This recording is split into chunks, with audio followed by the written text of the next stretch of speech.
مرحبا متابعين الكرام. طبعا مثل ما قريتوا في عنوان الفيديو، شرح التسجيل على منصة كوكوين وتفعيل الوثائق الشخصية بالكامل على جهاز الحاسوب. فسبق تعرفنا في الأيام الماضية وعملنا شرح كامل على الهاتف المحمول لمنصة كوكوين باللغة العربية لتداول وشراء العملات الرقمية. فاليوم راح يكون شرحنا على الحاسوب ونتعرف أكثر على المنصة والميزات المهمة من تفعيل بيانات الشخصية. فحاليا تعتبر منصة كوكوين واحدة من أفضل المنصات في العالم من ناحية الأمان العالية على المنصة، وأيضا السهولة في السحب والإيداع سواء بالعملات الرقمية الكريبتو أو عن طريق الإيداع من خلال بنك أدفيكاش، سواء كان بالنسبة للإيداع والسحب بالدولار أو باليورو وبالجنيه الاسترليني وبقية العملات العالمية يلي موجودة على منصة كوكوين. فراح نتعلم كيفية التسجيل وتفعيل الحساب وأيضا الإيداع والسحب. وللمزيد من التفاصيل والمعلومات راح اترك جميع الروابط بصندوق الوصف اسفل الفيديو، سواء من خلال عملية الإيداع والسحب على منصة كوكوين والتسجيل من خلال الهاتف المحمول مثل ما كنتم شايفين هون في الوصف أسفل الفيديو. فللتسجيل على المنصة نقوم بالدخول على الرابط الرسمي لمنصة كوكوين اللي موجود بصندوق الوصف أسفل الفيديو مثل ما كنتم شايفين. نضغط عليه يوجهنا مباشرة لقسم التسجيل. من هنا نختار سواء التسجيل عن طريق الهاتف المحمول مبدئيا أو عن طريق الإيميل. ففي حال اخترنا التسجيل عن طريق الإيميل نقوم بكتابة الإيميل بهذا الفراغ بشكل صحيح، ومن ثم نضغط على سند كود. يصلنا الكود على الإيميل يلي كتبناه بهذا الفراغ. نقوم بإدخال الكود المؤلف من 6 أرقام يلي وصلنا على الإيميل بهذا الفراغ، وبهذا الفراغ نقوم بإدخال كلمة المرور الباسورد المؤلف من أحرف كبيرة وصغيرة ورموز، ومن ثم نقوم بالضغط على هذا الفراغ بإشارة صح لقبول الشروط التسجيل على هذه المنصة، ومن ثم نقوم بالضغط على سين أب. وأما بالنسبة للتسجيل عن طريق الهاتف المحمول نختار كود الدولة من هون مثل ما كنتم شايفين لجميع الدول حول العالم. فبعد اختيار الكود بهذه الطريقة نقوم بإدخال رقم الهاتف المحمول، ومن ثم نضغط على سند كود. يصلنا رسالة نصية على الهاتف المحمول. نقوم بإدخال الرسالة النصية بهذا الفراغ، وفي هذا الفراغ كما ذكرنا نقوم بكتابة كلمة الباسورد أو كلمة المرور المؤلفة من أحرف كبيرة وصغيرة وأرقام، وبعد ذلك نقوم بالضغط على سيجن أب. فهذا كان بالنسبة للتسجيل على المنصة. فبعد التسجيل على المنصة يظهر لنا القسم بهذا الشكل. نقوم بالضغط على القائمة الرئيسية، ننزل إلى ال KYC Verification، نضغط عليه لتأكيد الوثيقة الشخصية. مثل ما انكم شايفين حاليا أنا حسابي موثق على المنصة. فطرق التوثيق يطلب منكم بيانات البطاقة الشخصية، ومن ثم صورة للبطاقة الشخصية من الأمام ومن الخلف، وصورة سيلفي حاملين فيها بطاقة الشخصية. فالمطلوب هو 3 صور. نقوم برفع على هذه المنصة، ومن ثم يتم توثيق الحساب في غاية 2 ساعات على الأكثر. فكما نرى عند توثيقنا الكامل على الحساب يسمح لنا الموقع بسحب بشكل يومي ما يصل إلى 200 بيتكوين، وأيضا يسمح لنا بسحب بعملة USDT الرقمية الدولار الرقمي كحد أقصى في اليوم الواحد 70,000 دولار أمريكي. وأما بالنسبة للإيداع والسحب على المنصة فيمكننا السحب والإيداع على المنصة بالعملات الرقمية وأيضا بالكاش الدولار أو اليورو. فالإيداع نقوم بالضغط على ديبوزيت. يظهر لنا هنا خيارين، خيار بالإيداع بالكريبتو وخيار بإيداع بالفيات. فللإيداع بالكريبتو نقوم بالضغط على ديبوزيت كريبتو. نقوم باختيار العملة يلي بدنا نرسلها إلى هذه المنصة، سواء من على منصة أخرى أو من على المحافظ الباردة مثل التورست واليت والليدجر نانو S أو X. نقوم باختيار العملة، نضغط هنا. كما ترون يظهر لنا جميع العملات الرقمية ومنها ال USDT الرقمية والعملات الأساسية، ولكن نقوم باختيار عملة USDT الرقمية، ومن هنا نختار البلوكشين يلي بدنا نرسل من خلاله، سواء بلوكشين الإيثريوم ERS20 أو بلوكشين الترون يلي تابع لعملة TRX يلي يرمز لها TRS20. وأيضا يوجد لدينا بقية البلوكشينات مثل بلوكشين الألجو والIOS وأيضا بلوكشين السول. فيستحسن الإرسال بالبلوكشين الترون واللي هو التريكس. نقوم بالضغط على بلوكشين التريكس. فكما ترون يظهر لنا هنا عنوان الإيداع لعملة USDT الرقمية بنظام التيركس. نقوم بنسخ هذا العنوان بشكل صحيح، ومن ثم نقوم بلصقه في قسم الإرسال، سواء مثل ما ذكرنا على المنصات أو على المحافظ الباردة. وأما الطريقة الثانية للإيداع فهي تكون عن طريق الفيات.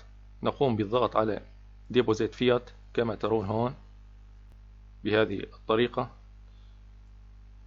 فكما ترون يوجد لدينا طريقتين للإيداع في الديبوزيت فيات، سواء من خلال الفيزا كارد أو الماستر كارد من خلال البنوك الإلكترونية.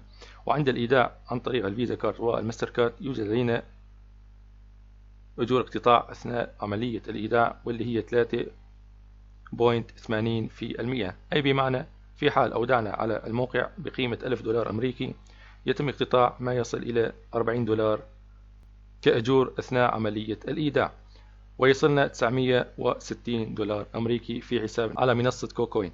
وأما الخيار الثاني واللي هو عن طريق الإيداع بنك أدفيكاش العالمي، وفيه نسبة الاقتطاع هي 0 مثل ما انتم شايفين، الفيز هو 0، أي بمعنى في حال أودعنا بقيمة $1000 أمريكي يصلنا إلى المنصة $1000 أمريكي. وللمزيد من المعلومات ولمعرفة كيفية الإيداع على المنصة بشكل أدق، أنا عملت شرح كيفية الإيداع وكيفية السحب على المنصة، راح أترك جميع روابط الشرح في صندوق الوصف أسفل الفيديو. فللإيداع بالكاش نقوم من هنا باختيار العملة، سواء باليورو أو بالجنيه الاسترليني أو بالدولار أو بالريال السعودي وبقية العملات للدول العربية والأوروبية. فبعد اختيار العملة مثل ما انتم شايفين هون وليكن اليورو، نقوم بإدخال المبلغ من هنا وليكن 1000 يورو بهذه الطريقة. فكما ترون عند اختيارنا لبنك أدفيكاش الفيز هنا هو 0 عمولة، وعند اختيارنا للفيزا كارد أو الماستر كارد يظهر لنا العمولة 3.80%. ففي حال اخترنا الإيداع عن طريق الأدفيكاش وإدخال المبلغ مثل ما انتم شايفين، فعند الضغط على ديبوزيت يوجهنا مباشرة إلى بنك أدفيكاش ويتم خصم المبلغ بشكل فوري. وبالنسبة للإيداع عن طريق الفيزا كارد والماستر كارد نقوم باختيار من هنا بطاقة البنك، نضغط على آد كارد، نقوم بإدخال تفاصيل الكارد، فيرست نيم الاسم الأول ولاست نيم الاسم الأخير، وأيضا الرقم المؤلف من 16 خانة اللي موجود على وجه البطاقة المصرفية نقوم بإدخالها بشكل صحيح بهذا الفراغ، ومن ثم نقوم بإدخال تاريخ الصلاحية الشهر والسنة بهذا الفراغ، وفي الفراغ الأخير نقوم بإدخال كلمة سر يلي موجودة خلف البطاقة المصرفية المؤلفة من 3 أرقام. فبعد إكمال البيانات بشكل صحيح نضغط على نيكست ويتم حفظ البطاقة بشكل فوري على منصة كوكوين في حسابنا الشخصي. فبعد اختيار البطاقة تظهر لنا هنا، نقوم بالضغط عليها، وفي هذا الفراغ نقوم بإدخال المبلغ، ندخل الرقم. فمثل ما شايفين عند كتابتنا 1000 يورو يتم الخصم بشكل مباشر عند الإيداع 38 يورو، ومن ثم نقوم بالضغط على هذا الفراغ ونضغط على ديبوزيت ويوجهنا مباشرة إلى صفحة التأكيد الخاصة للبنك المصرفي الذي نتعامل به من خلال الفيزا كارد أو الماستر كارد. يصلنا كود رسالة نصية على هاتف المحمول، نقوم بإدخاله بالفراغ المناسب ويتم الإيداع بشكل مباشر من خلال الفيزا كارد والماستر كارد. فهذا كان بالنسبة للإيداع. وأما بالنسبة للسحب نقوم بالضغط على Withdraw. فللسحب أيضا يوجد لدينا السحب عن طريق Withdraw كريبتو بالعملات الرقمية، ويوجد عندنا Withdraw فيات عن طريق الكاش الدولار أو اليورو. ففي حال اخترنا Withdraw كريبتو عن طريق العملات الرقمية نقوم باختيار العملة الرقمية من هون، سواء USDT الرقمية أو البيتكوين أو الإيثريوم أو أي عملة رقمية أخرى، ولكن قمنا باختيار عملة USDT الرقمية. وفي هذا الفراغ نقوم بإدخال عنوان الاستلام بعملة USDT الرقمية، سواء من على المحافظ الباردة أو من على المنصات مثل باينانس وGet.io أو غيرها. وقبل إدخال عنوان الاستلام نختار البلوكشين الذي من خلاله سنقوم بإرسال عملة USDT الرقمية. نضغط على هذا السهم مثل ما انتم شايفين هون، يوجد لدينا بلوكشين الإيثريوم والتيركس وبقية البلوكشينات، ولكن من حيث الفيز المقتطع في حال اخترنا نظام ERS-20 الخاص بالإيثيريوم يتم اقتطاع $25 أمريكي أثناء عملية الإرسال. وفي حال اخترنا نظام الترون TRS-20 التابع لعملة التيركس يتم اقتطاع $1 فقط. فيفضل أيضا اختيار نظام التيركس TRS-20 لاقتطاع الرسوم الصغيرة أثناء عملية الإرسال واللي هي $1. فبعد اختيار البلوكشين نقوم بالضغط على Confirm، نذهب إلى المنصة أو المحفظة الباردة لدينا ونقوم بنسخ عنوان التيركس الخاص بالUSDT الرقمية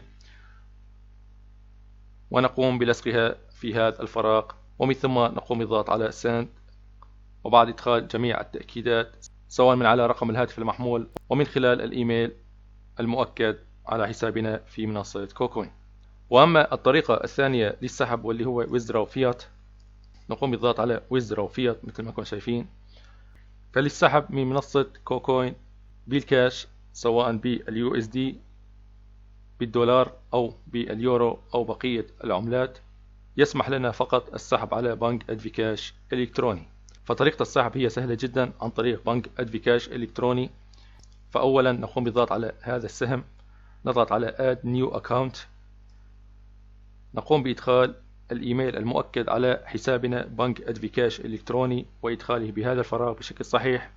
وفي هذا الفراغ نقوم بإدخال اسمنا الكامل على بنك أدفيكاش، ومن ثم نقوم بالضغط على Continue ويتم حفظ بيانات الاستلام لبنك أدفيكاش أثناء عملية السحب من منصة كوكوين وإرسال سواء بالUSD الدولار الأمريكي أو باليورو إلى حسابنا بنك أدفيكاش.